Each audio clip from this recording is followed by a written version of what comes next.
the soul chooses the body and becomes us. Those are the three selves. So you got a higher self that's your sort of soul self, like you said, and then the spirit or whichever, super conscious, super ego, whatever language you want to use. And then the mind is the conscious, it's the combination, and then the body is the subconscious. So when you start understanding the body, you have to go, okay, what does the body want within this wish? Because if the body is not with it, like you might say, I really wish to have this job, and then your body's going, I don't want to work that hard. Like, are you kidding me? There might be a conflict, and there are people that push their bodies so hard, and eventually the body will push back if the body's not in alignment.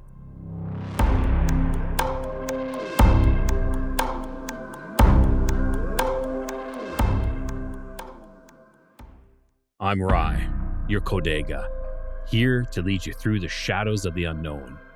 My journeys have carried me across hidden corners of the world to places steeped in wonder, whispers, and unanswered questions. Walk with me as we uncover ancient civilizations, unravel unexplained phenomena, and chase the legends that refuse to die. Welcome to Kodega's Codex of Curiosities.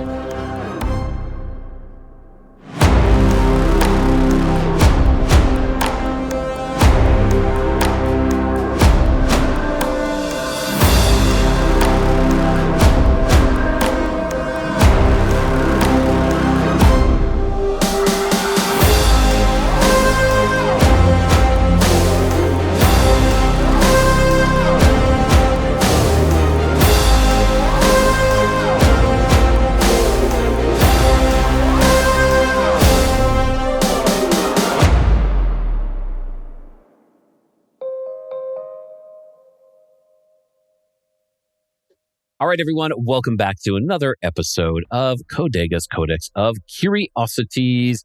And if you're new here, hey, my name is Rye. I'm the Kodega. I'll take you on this tour of all this fantastical adventures, all these unexplainable events, and everything else that falls in between. And for those who are returning back, well, welcome back once again.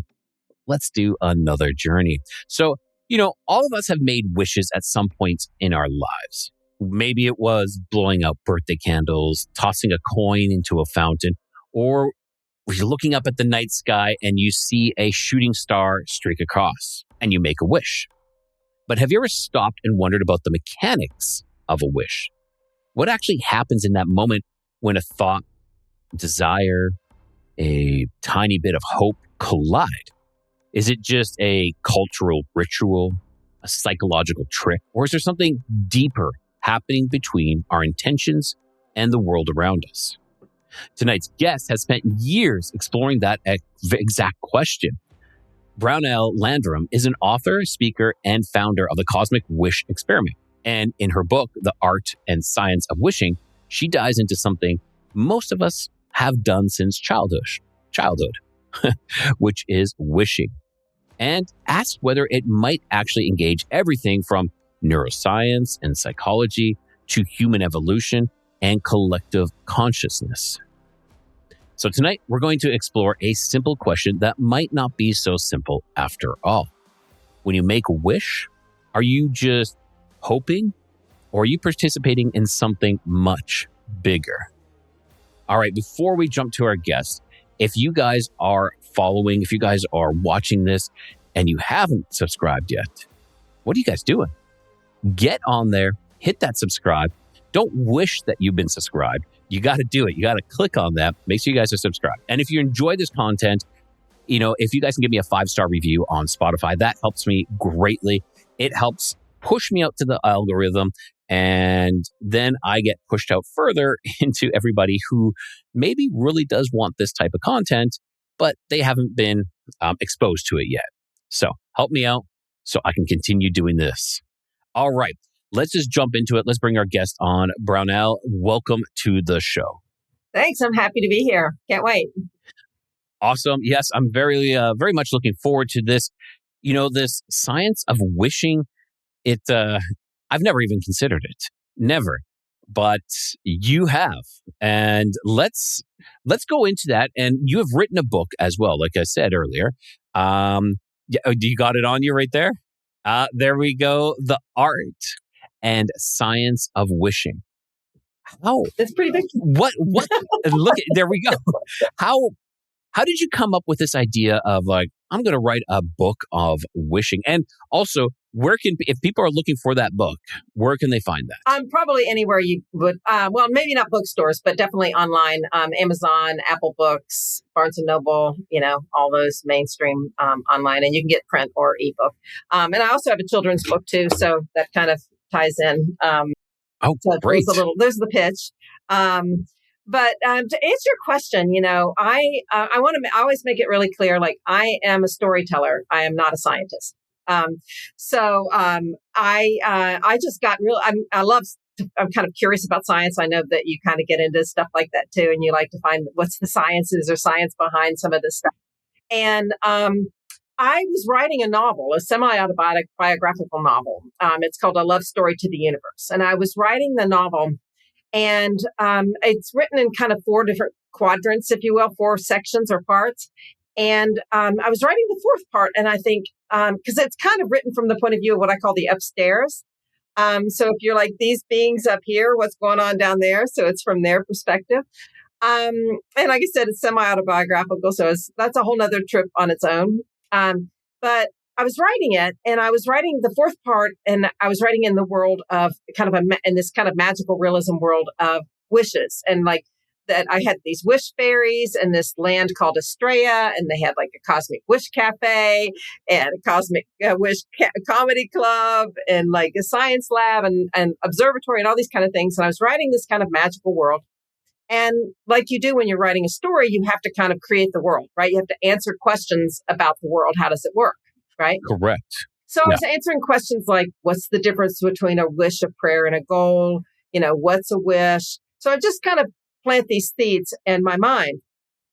And then I was listening to a lecture just while I was writing this. I was listening to a lecture. Sometimes when I can't sleep, I listen to science lectures. And I was listening. I know you said you were listening to marketing ones. And I was listening to this science lecture, and it was about neuroplasticity. And that made me go, wait a minute, is there science in wishing? And that just led to this, like, we call it cosmic whack-a-mole. Like, science has just popped up all over the place. Like, wait a minute, anthropology, people have been wishing since the beginning of time.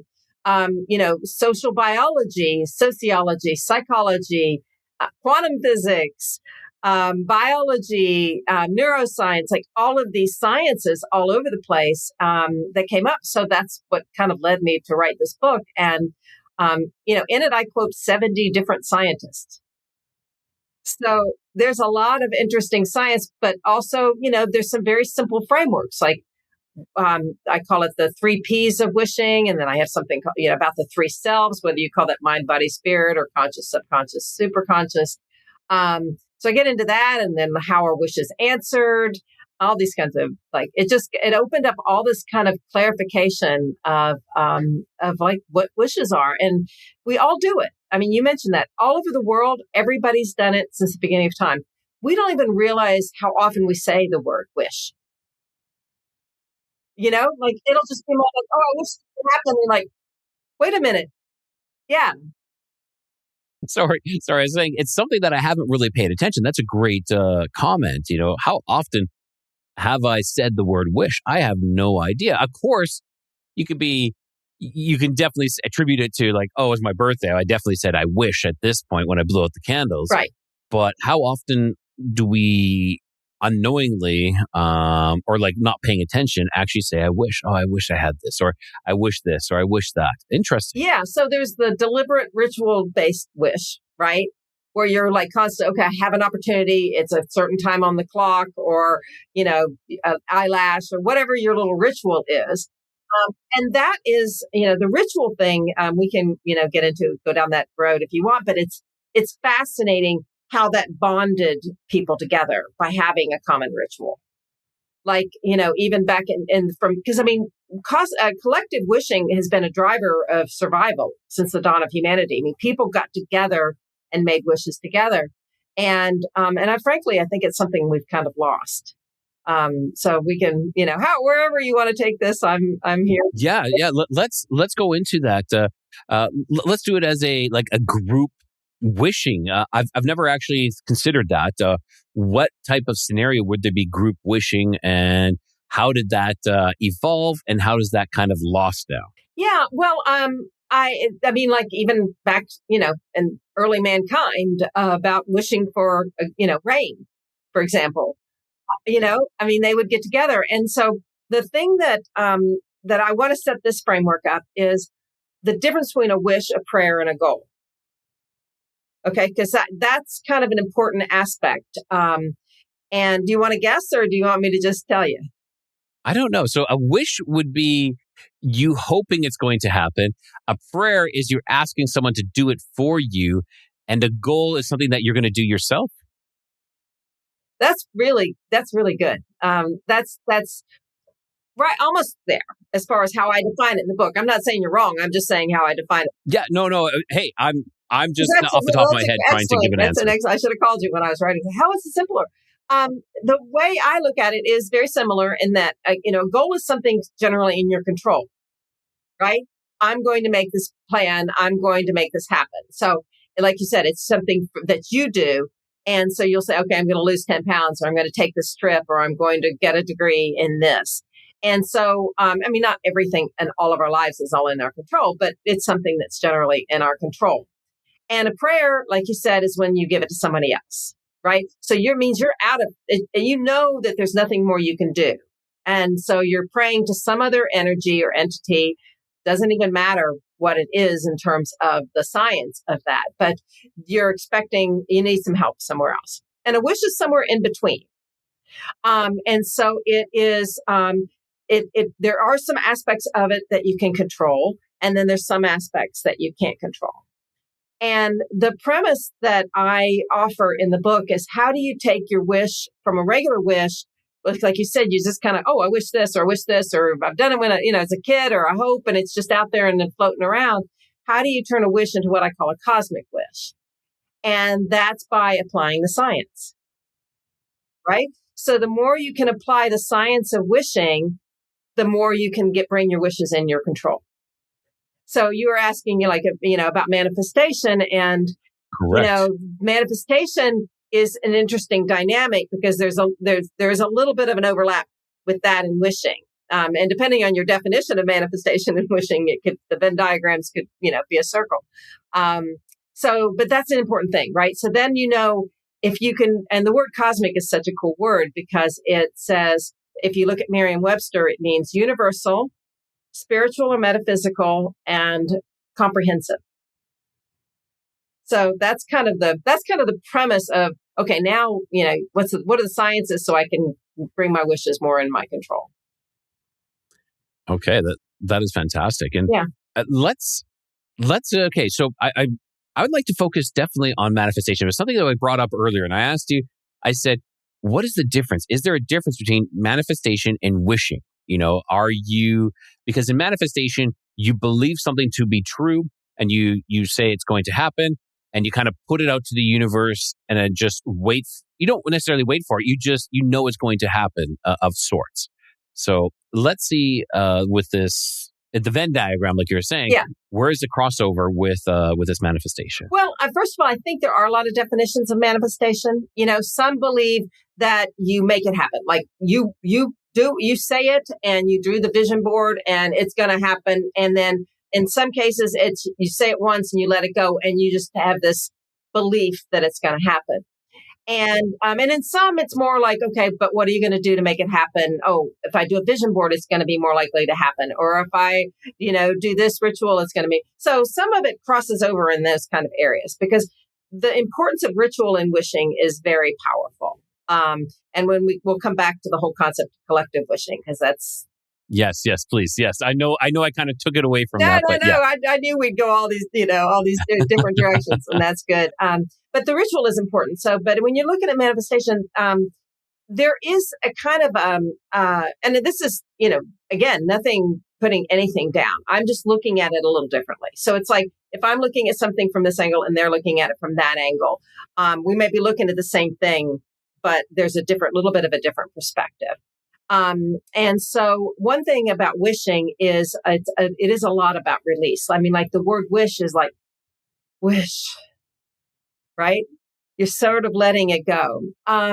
The other aspect of it, and I actually have a chapter in the book that I call the problems and pitfalls of wishing, and that kind of crosses over into manifestation, because some people take the manifestation movement so far as to either do two things that I think are toxic.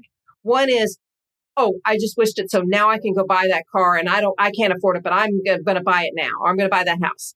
And among those people, mortgage rate, defaults like skyrocketed. Like there's some really serious problems with people thinking, oh, then that I watched that movie or I did that thing and that it's going to happen, and I can't not believe it because that's going to diminish its ability to happen, right? That I have to be so strongly believing, and it doesn't allow for what I call the 4 responses to a wish.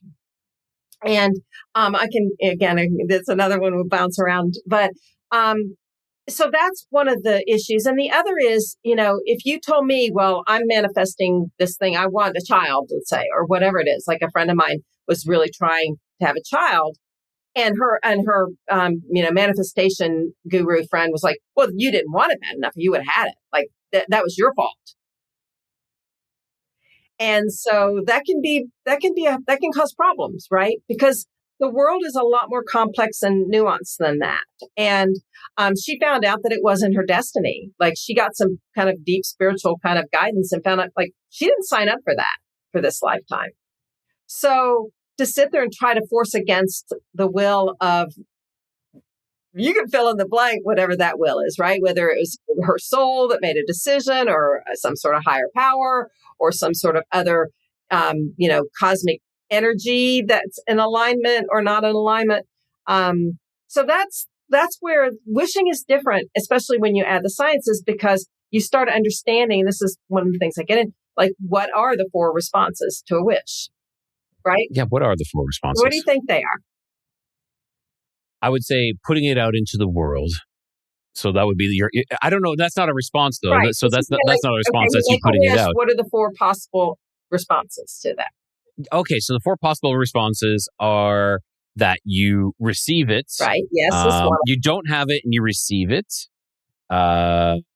You don't receive it right. would be one of them. And maybe you have it, then you don't want it. I don't know. Well, that's where it gets really interesting, right? To me, this is where, and then again, you start looking at the science. And then once you start understanding science of like, I wished for this, I didn't get it. Wait a minute. Was there something scientifically that was awry in the process of the wish? And you can get into the science of it. So that's where it gets really cool. So yes is one of the answers. No is one of the answers. Wait might be an answer. Right. And so the message might be either you're not ready, like either you're not ready on some level, or there's like 10 things you have to do and you've only done 2. And so like if somebody's wishing to have a child, but you didn't save up or you didn't do this, or you didn't do that, and then the last one is something better. Right.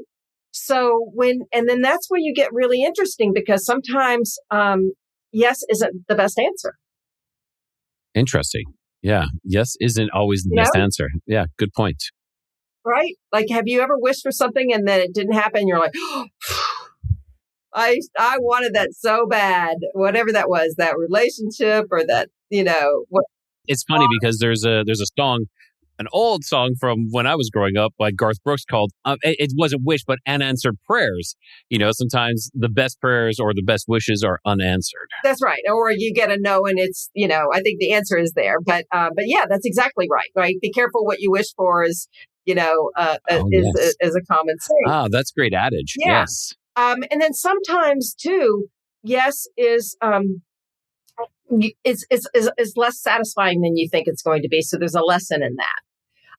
And there's a really interesting science of that in terms of like, you wish for that Ferrari in your driveway, right? And then it's not that satisfying the next day. You get a tiny scratch on it and it's like, okay, well, that wasn't that fun. Like I wished so hard for that and I worked hard for it or did whatever. And then your neighbor gets a fancier one. So there's certain kinds of outcomes that aren't as satisfying. And so learning how to make your wish in a way that will be more satisfying is a super powerful thing to learn.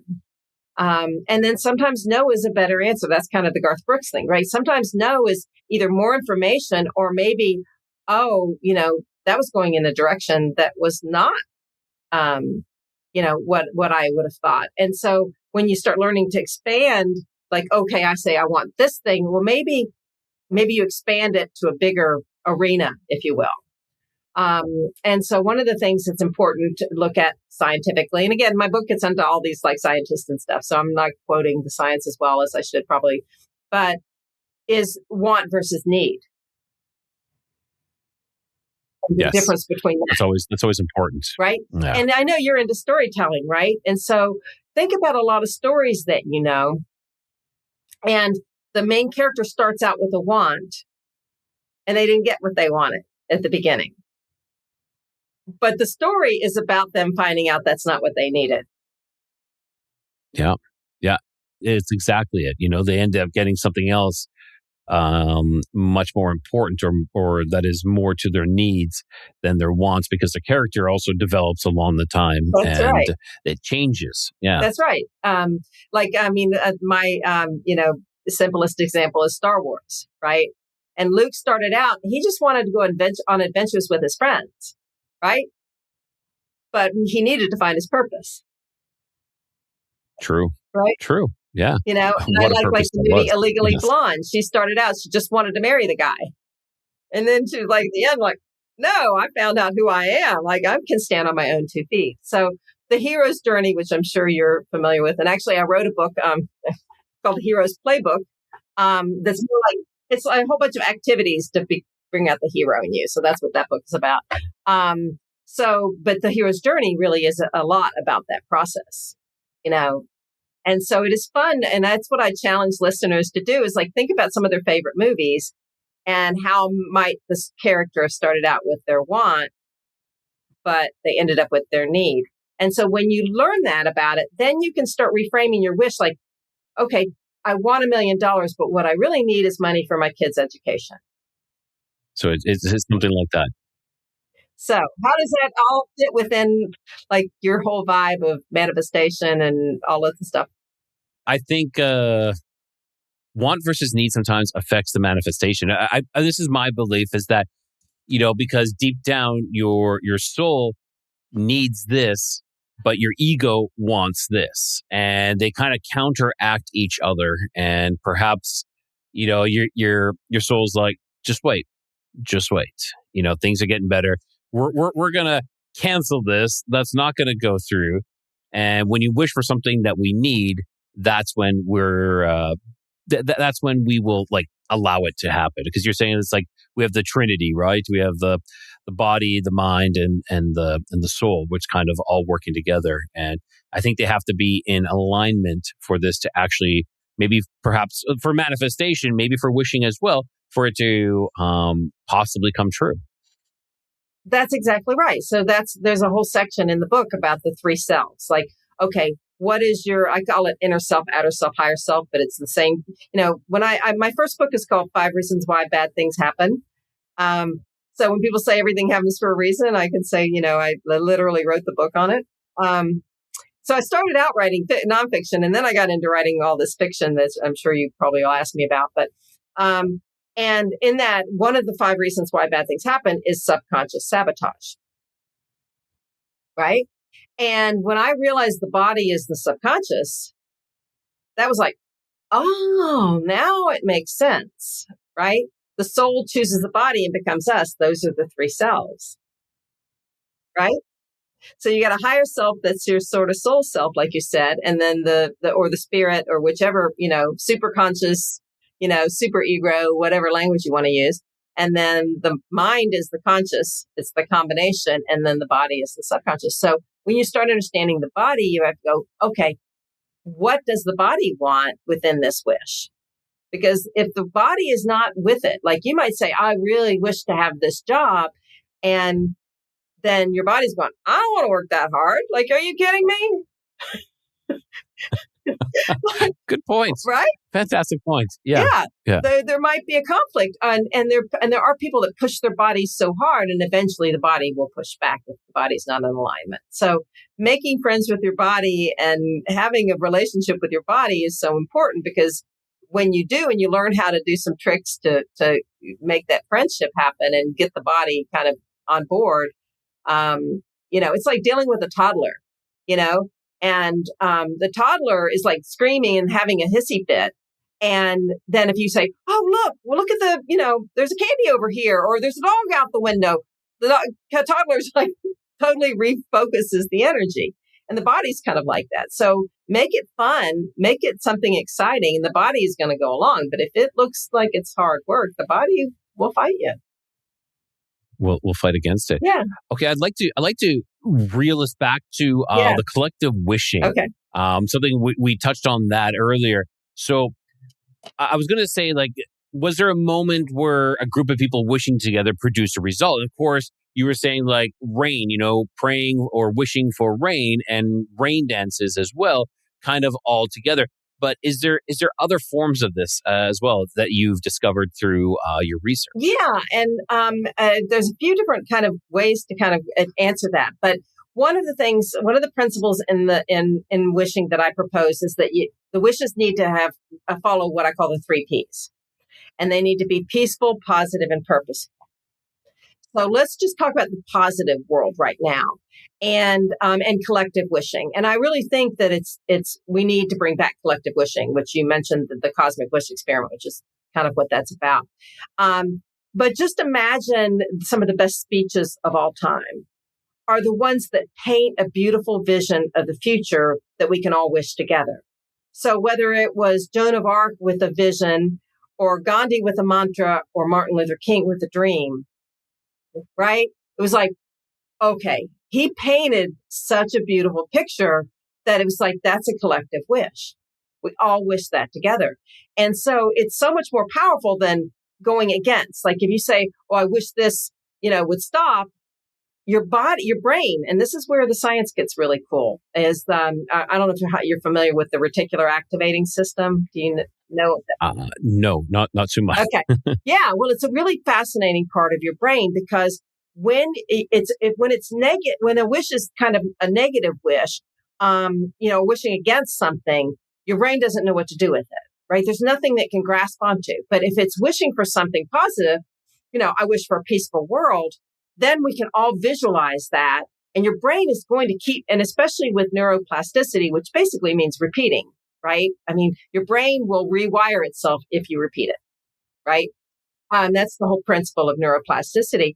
And what's beautiful about the collective wishing in a positive way is that you start getting your brain, especially when you repeat it, it's going to find solutions. That reticular activating system is going to find those answers and those solutions.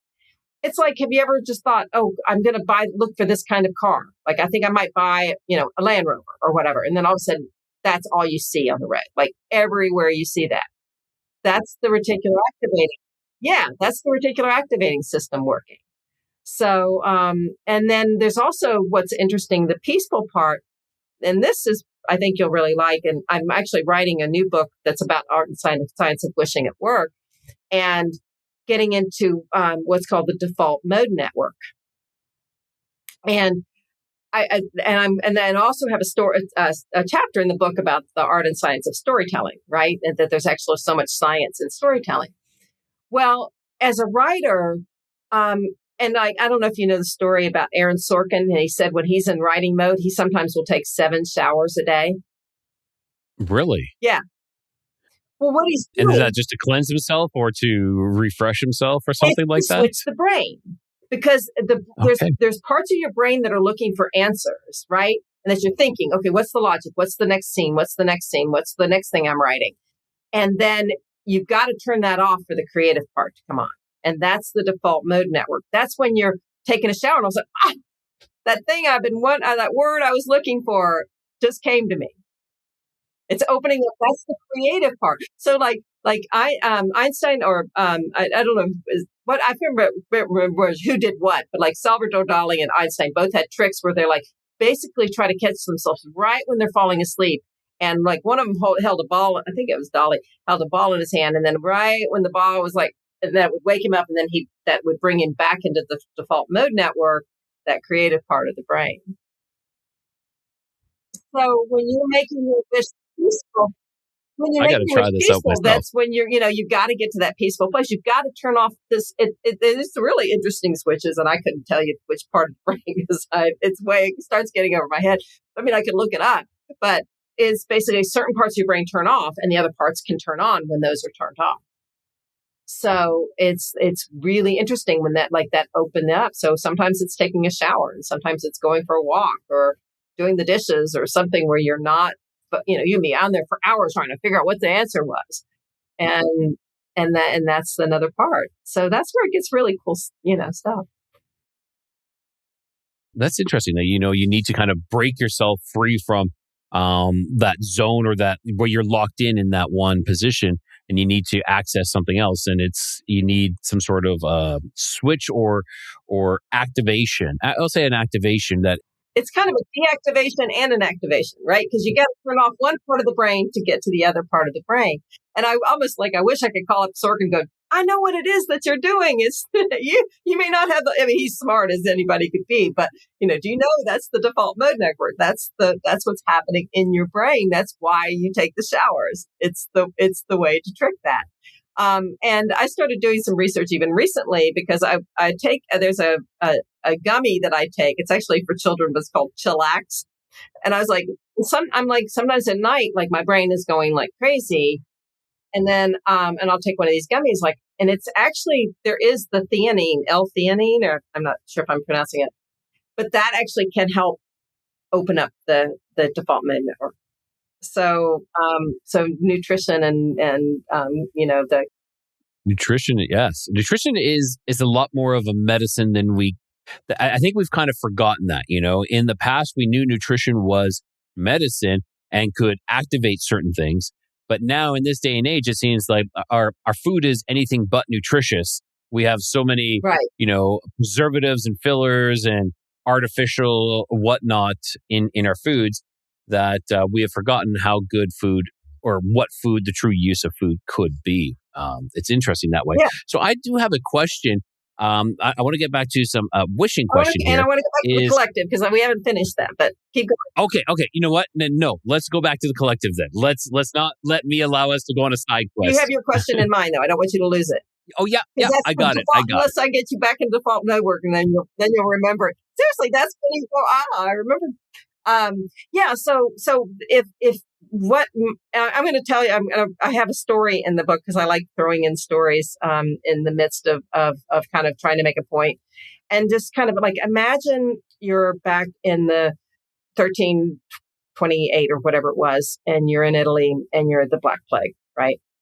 And 50% of people died. 50%. Corpses were rotting in the street. Like people were dying everywhere and nobody had any idea what was causing it. They were just dying. And so you can imagine like the weight of that and the depression of that. And so in the story that I kind of wrote was like, and they stopped wishing, right? I mean, you just lose hope. You stop wishing. And just, can you imagine a world with no wishing, like where people stopped wishing? I mean, the weight of that. And then in my little story, I have like this wish fairy, and this wish fairy is like, okay, what are we going to do? Because the wishing realm up there is going, we're shutting down. We don't have anybody wishing the whole, we don't have a job anymore. And so she plants an idea of a seed of the dandelions. And she tells, kind of plants this idea that when you blow on the dandelion, you make a wish and your loved ones' souls are rising to heaven while you're blowing the seeds out. And so it's a kind of a sweet little story. And I don't know if that's when that ritual came up. So, I mean, maybe it was, right? Nobody really knows. But the idea of that kind of brings it home, like, where are we in this world of wishing, like, and this idea of the fact that we used to be so big into collective wishing rituals, but now we've got protests, but not wishing for. Like, there's so little of that. And even in the 60s, it was make love, not war. Like, we were, we had a counterbalance to that.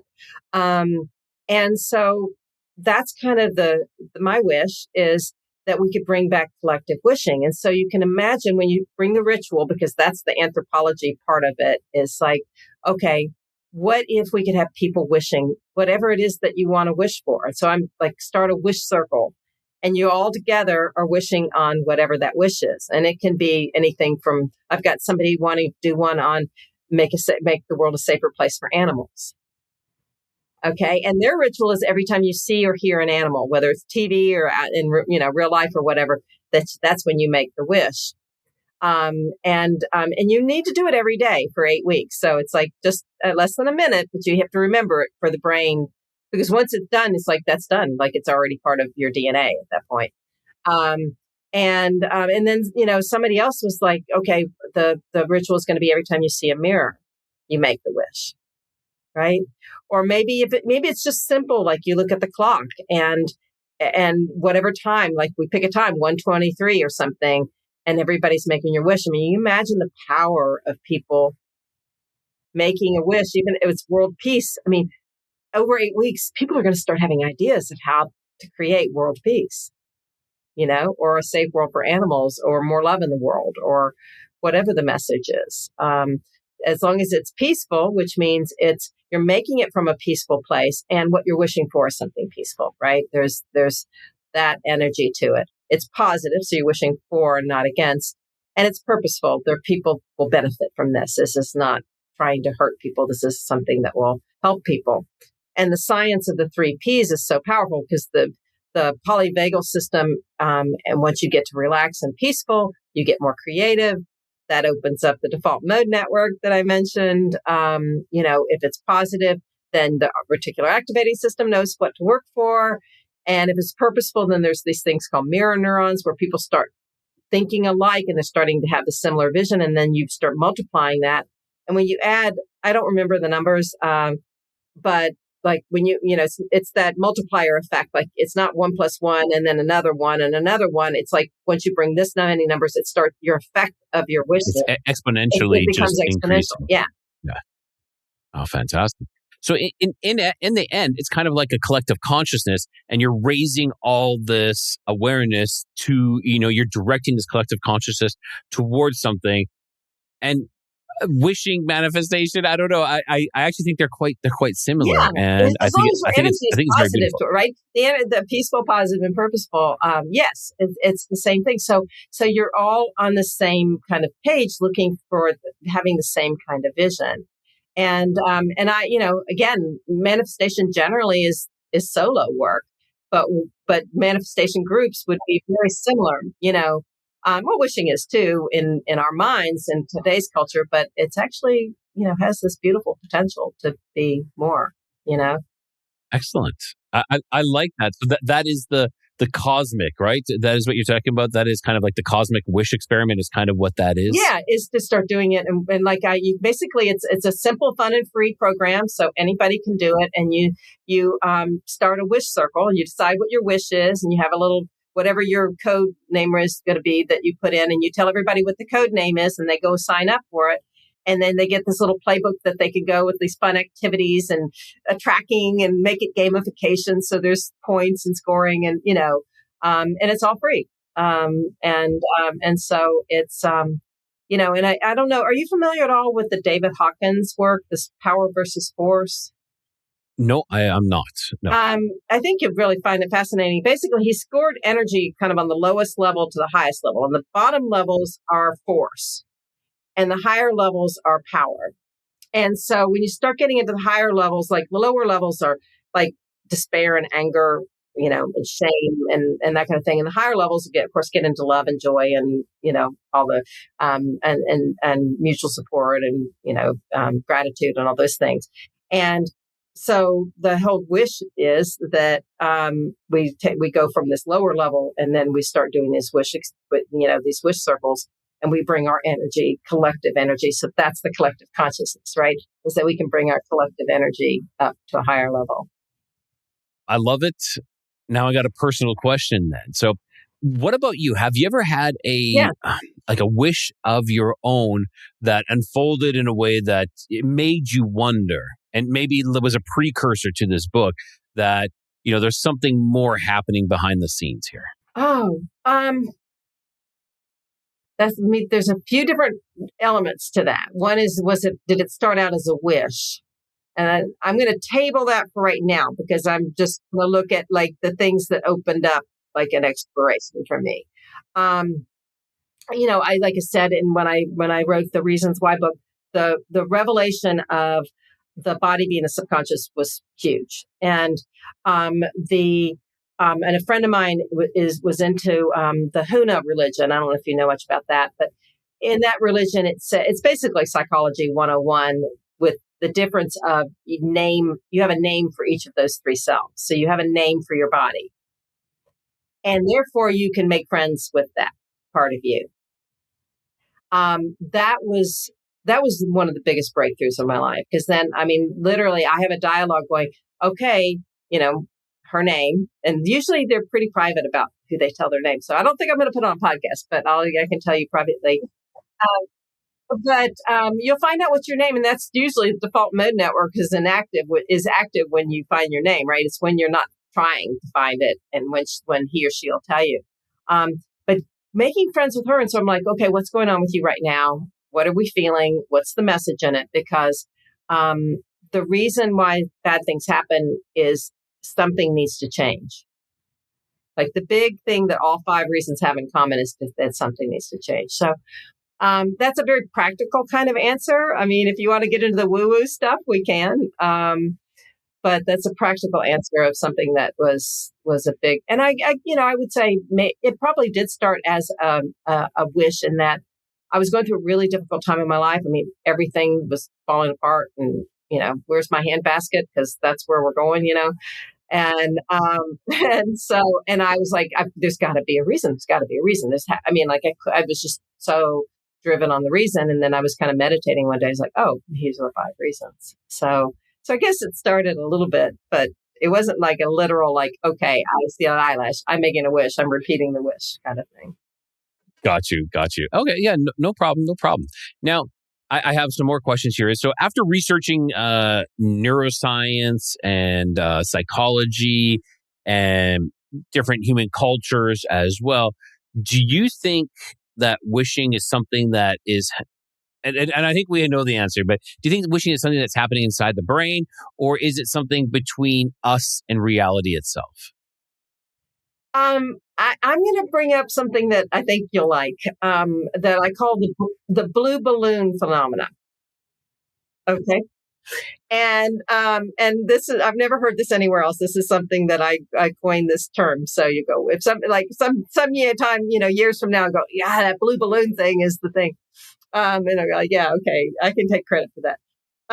So imagine you're driving home from work, and you have this image of a blue balloon in your driveway, just out of nowhere.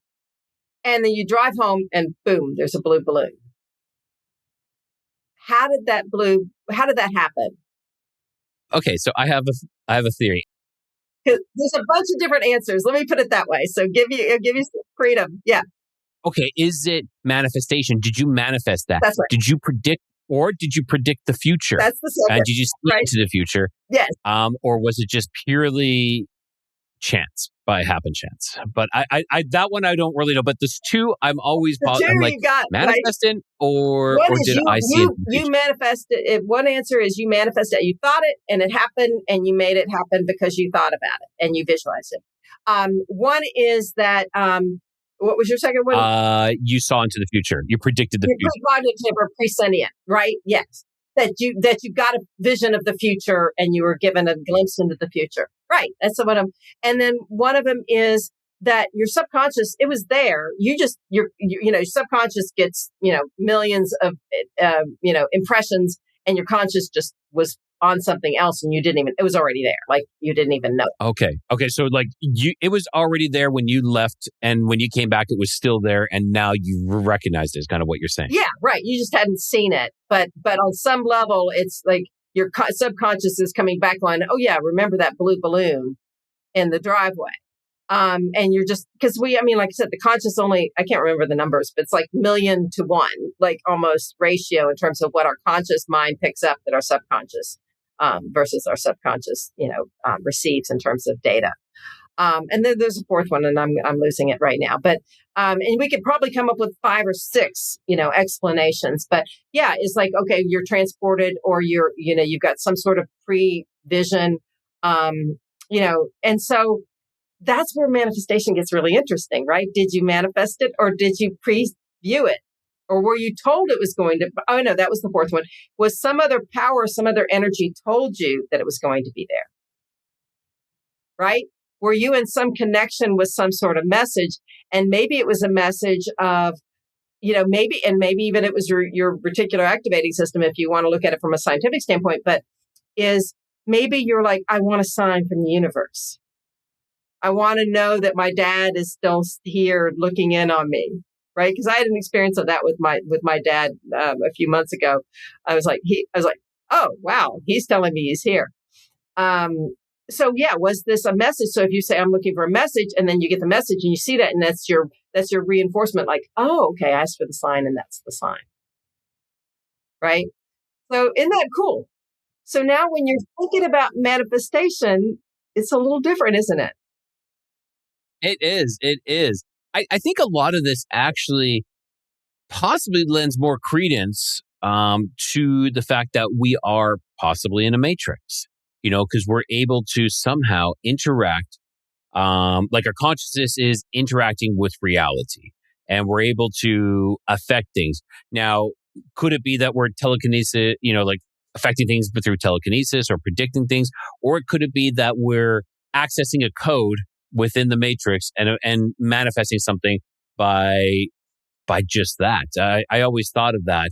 So like, did you run into any research about that, or that our intention is influencing the physical world as well? Yeah, there is. And there is, it's again, I was like, I have to look my own book for reference for what the sciences are, but there's the concept of non-locality, right? Which I'm sure you're probably familiar with, which basically says there is some sort of communication between, I think, science, quantum physics they call it entanglement, right? It's like an atom here and an atom there. Yeah. And they're communicating in a way that they're not, but how are they? But they are, but they're finding out, there's like that kind of thing. So, and then the whole idea of non-locality is like you're connecting to some sort of information that's out there, right? The truth is out there. But so yeah, in a way it's that, right? And in a way it's that connection to, and then that's what I think one of the things I love about this whole wishing thing and the science of wishing is you can be super, super religious or super spiritual or super into, concepts like the Matrix or like all these different concepts. Or you can be a skeptic and or you can be super just into science. All of that can work within this. Like this is a way to unify all of those beliefs into a common practice. And the explanation might be different. You go, no, that was God saying, I'm here for you. The balloon was a reminder that the message that I'm here for you, and that's what I want you to pay attention. Or maybe it's a message to pay attention, right? Maybe somebody will look up in a science and totem book. I know animal totem or whatever. They oh well, blue means this, and this means this, and this is my message. I mean, there's so many cool ways, but the same thing can be explained by science or religion. I think you are correct. Like, I think we've divorced the two. We've divorced science from religion, science from magic. I think it's, if we go back a couple thousand years, maybe 1,000 years, it was one and the same. And then we chose to separate it. And by then we kind of lost the magic, so to speak. But I think we are in some ways we're learning that it's coming back. And I think the quantum sciences are really the ones that are kind of bringing that back. One of my favorite experiments of all time is the double slit experiment, and where our consciousness does affect reality. If we're paying attention to something, we affect how things are perceived. If we don't look, then things happen differently. I think it's such a great experiment. The observer effect, right? I mean, that you're collapsing the wave, basically, right? Is that when the scientist affects the experiment, and it will go from a wave to a particle, or is it particle to wave, depending on the observation of the scientist, right? So it's like, is it a wave or particle? That whole debate. And there's probably, that's the thing, like I think you said at the beginning, like the cool thing about science is it's always evolving, right? We can think we know the answer, and then there's another study that takes it to a whole nother level. And then another one that like, oh, well, we have to think about, like I was reading a study about neuroscience or something. Anyway, it was like theology and neuroscience about the combination between the science of the brain in prayer and the connection of that. And I was reading about that today. I get into weird stuff, man. That's the territory I like to be in, is that weird kind of territory. I always say, science has never settled. Science will always be up for debate. And it's supposed to. We're supposed to constantly, and it's not evolution, but that is evolving. It's constantly changing because we get better new information, and will always be changing. And I think that's super important. What we knew 100 years ago is completely different from what we know now. The science of 100 years ago has completely changed because we have changed and we have learned new information. It's something that we should always do. Now, okay, so you've written a bunch of other books as well. And I'd love to get into that because I have maybe just over 20 minutes because I do have a prior commitment and that's why I had to start earlier today. But I would love to get into possibly one of the other topics that we were talking about earlier, which is reincarnation. You have written some books on reincarnation. You also have a fantastic Facebook group about reincarnation. Where did that come from? Where did that drive to start writing about reincarnation come from? And let's go into that a little bit. Yeah, because my first book, as I mentioned, is nonfiction, right? And now I'm kind of full circle writing a nonfiction again, that stemmed from fiction. And so I thought, well, I'm going to write fiction, and I thought, okay, I'm just going to write a love story, blah blah blah. And then I was like, wait a minute, I'm going to write a love story that gets into reincarnation, so that the second book is the same couple from the first story, and then who were they in a previous lifetime, and how does that lifetime affect them now? And so I just had so much fun with writing that series. It's called Duet Stories. And then a year and a half ago, I published a trilogy that's called We Meet Again. That's this epic reincarnation mystery and love story about a famous couple from history who's reincarnated today to fulfill a prophecy that'll change the world.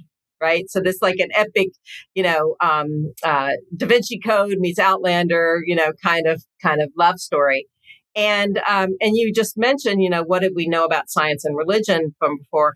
And I mean, this one all traces all the way back to Pythagoras, who is like one of my heroes of all time. And he was really, he's 2,500 years ago. And, Plato, Socrates, and Aristotle came after him. They all were basically Pythagoreans. And most people don't know much about Pythagoras other than, the triangles. Yeah, exactly. A squared plus B squared equals C squared. Yes. That's right. Well, I'll give you a trivia of that because my nephew teaches high school math. And I was like, did you know that Pythagoras' father was a gem cutter? So no wonder he knew geometry. I mean, you have to know geometry to be a gem cutter. Yeah. Okay. That's interesting. Yeah, he's like he inherited geometry, But he believed that Earth went around the sun. He believed that there's called it the music of the spheres, like the planets are making music. I mean, like he was so, and he definitely believed in reincarnation. He was one of the first, and then so did Aristotle, so did Plato, so did Socrates. Like all of those people did. And so I love delving into kind of like the history of reincarnation. And I don't know if you know who Giordano Bruno was, but he's another favorite of mine. And he was burned at the stake he was a priest in Italy, and he said the Earth went around the sun, and he said the universe is infinite, and he was a big believer in reincarnation as well, and they burned him at stake. And there's a big statue of, it took hundreds of years later, but there's a big statue in Campo de Fiore and in Rome in dedication to him, because they were wrong. They had to go, oh crap, So, I love writing about it. And, and you mentioned like science exploring and expanding. I mean, Carl Sagan, said, hey, reincarnation needs more research. I mean, let's just be honest, Yeah, there's too many stories. Yeah. Like I've heard many stories of young children talking about their past lives, because they're being reincarnated. There's one who was a pilot, I think in World War II, another one who was a movie producer, I believe, as well. And those are just a couple that I'm just naming off the top of my head. Also ones that were murdered or killed, and they're able to, locate the bodies or tell who the actual murderer was. It's very interesting, very fascinating. Like, this consciousness. Yeah. Thousands. There are thousands of those cases where the kids could not have known any other way. I mean, there's no other explanation. And I like what Voltaire says, like, why isn't it obvious? Like, it's the more obvious answer. It's like, why is it harder to believe that we're born more than once than to believe once? I mean, because science likes to argue about some of that, like, well, this is the right way and you have to prove me wrong. Like, goes both ways on this one, dude. Like, So it's, and I love writing about it from a fiction standpoint. I think you have more like freedom to do that from a fiction standpoint, because everybody's like, okay, we're not gonna hold you accountable for this, but you're like, haha, little do you know, I'm using a lot of scientific theory in this one and a lot of anecdotal evidence as well. You just don't know that. This is just a love story, and but I am planting seeds as you read these books.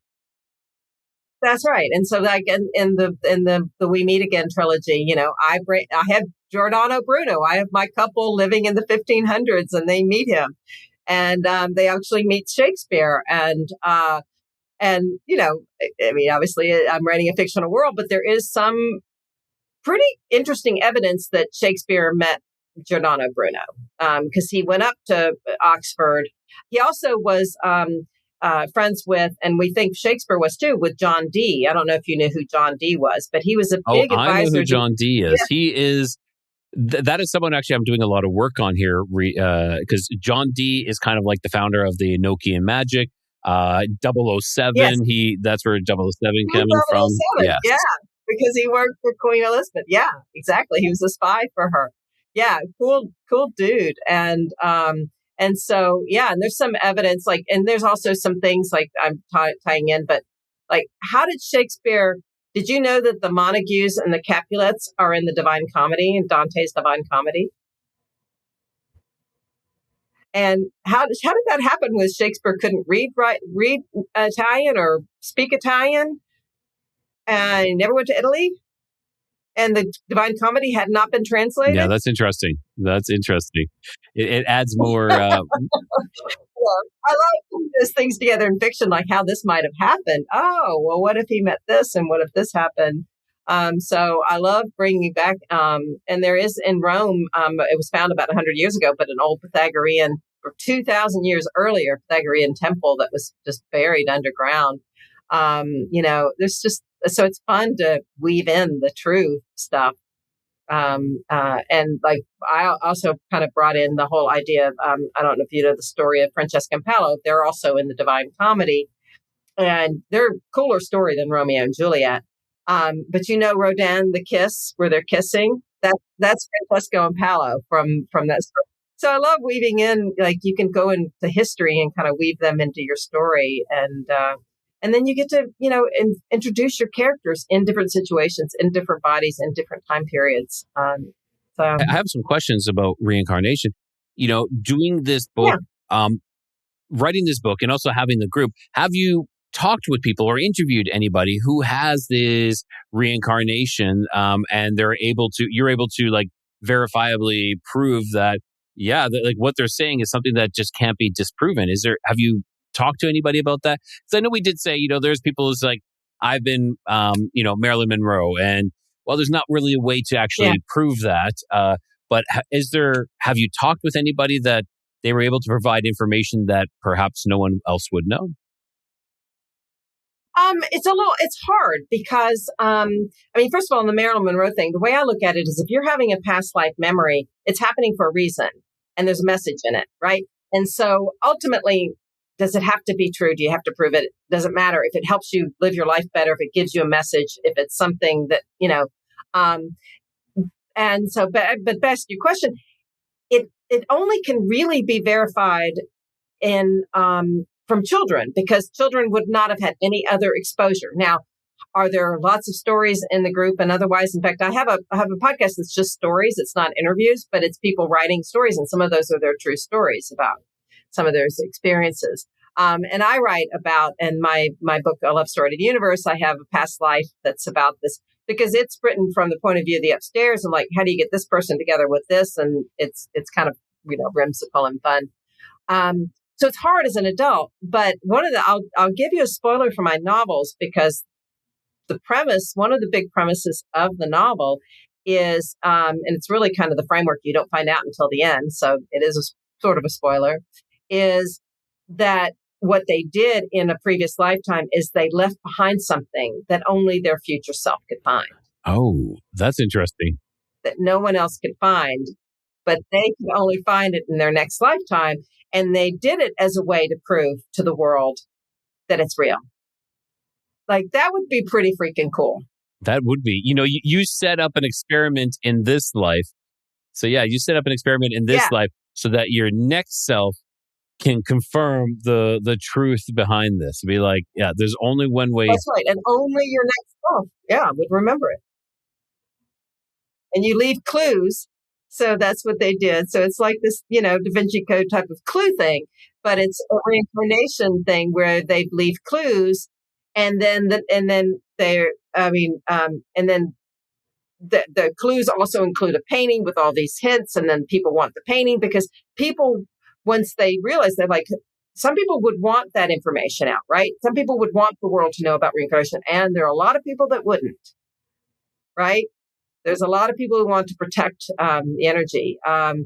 But I always like to joke and say, and I say this a little tongue in cheek, but it's kind of like obvious, is when people ask about Christianity, and yes, there's places in the Bible and all that stuff, but isn't the whole returning of Christ coming again? Yeah. Reincarnation? Maybe possibly, yeah, it's reincarnation. Maybe possibly sooner than we know. How else is that going to happen, right? I don't think cells are going to regrow and build into a person, right? If you want a physical being, you have to. There's some laws of physics that are, So I think, and then you can get into really weird stuff, like, we go there in the group. It's called Life is a Trip, by the way. It's a Facebook group, Life is a Trip group. But is that there's a lot of talk, and I know you probably get into that on your shows, like aliens and coming to Earth and all this kind of stuff. Well, a lot of people didn't originate on Earth that are coming to Earth now. They're choosing an Earth lifetime that they haven't before. So that's a way that aliens can visit, is by choosing an Earth body. Right? So they you get this kind of, not DNA because that's the physical body, but the soul, soul code or whatever. Saying, okay, Earth needs a different kind of energy. We've been there, done that on this planet or this dimension. Let's pick a life on Earth, because I think some souls start out on Earth, like they might even start out as amoebas and gradually move up the chain, but some might not. So I know you like to get into the fringe stuff like that. So I do, and as much as I'd like to continue this conversation, like I said, I do have. Yeah, I gotta go. So I want to thank you, Brownell, so much for this conversation. It was fantastic. I know we could keep continuing it, and of course, I think we should in the future. But before then, I'd like for you to tell everybody where they can find your books and you yourself. If they're looking for your website or your Facebook group, please, by all means, let us know where we can find you. Yeah, I'd love you to join my Facebook group. It's a private group, so you can share all your deep stuff, and not the world won't see it. But just join and I'll let you in.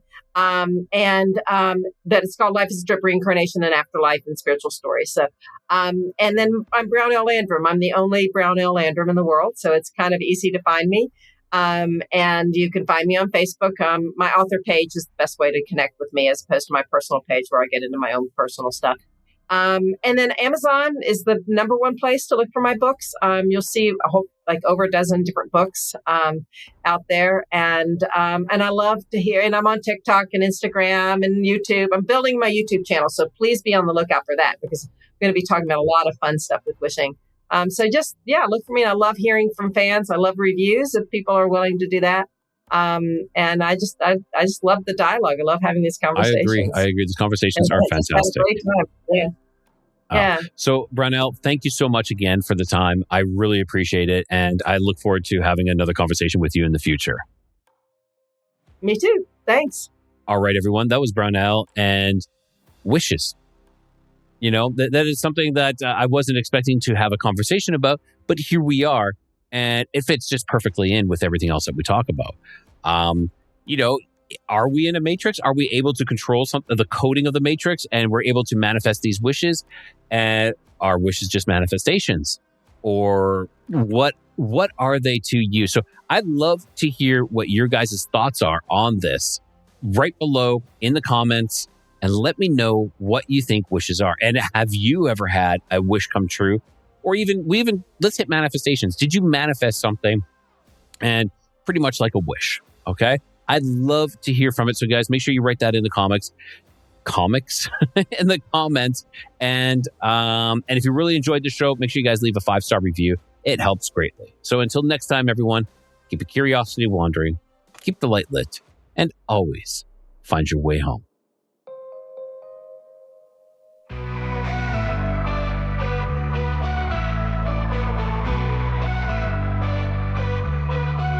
Beneath the stars where shadows grow, the Nephilim's echoes whisper low. Bigfoot roams through the forest deep, and Dogman prowls where the brave won't sleep. Across lost history we wonder why, seeking the truth that time tried to hide.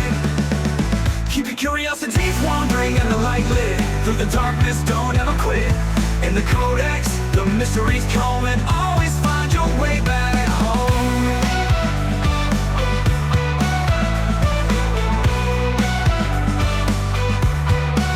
UFOs streak through the velvet skies.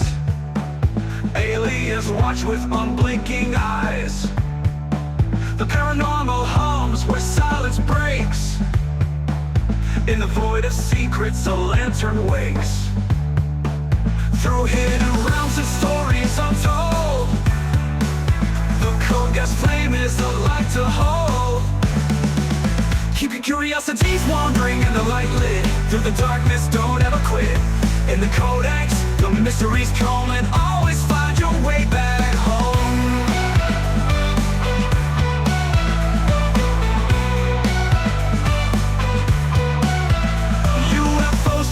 The velvet skies, aliens watch with unblinking eyes. The paranormal hums where silence breaks. In the void of secrets, a lantern wakes. Through hidden realms and stories untold, the code gas flame is a light to hold. Keep your curiosities wandering and the light lit. Through the darkness, don't ever quit. In the codex, the mysteries come, and always find your way back home.